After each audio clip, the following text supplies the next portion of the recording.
Hello guys, today I'm gonna show you how you can make the single installation plug to your induction hob Bosch.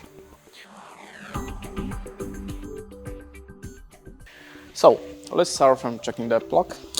As you can see, there we have three wires. On the left side we have a brown wire, this is a phase one. On the right side we have a blue neutral, and in the middle socket we have the ground wire. If you don't have it in your home installation, you can just skip it and isolate. So you have to screw together these all wires, the brown on the left side, blue on the right side, and the ground wire in the middle.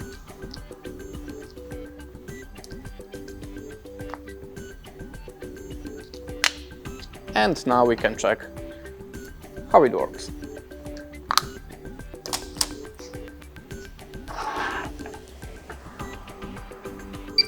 As you can see, the induction hob works well, and this is how you can do it. Thanks for watching, leave us a like or a comment, and goodbye.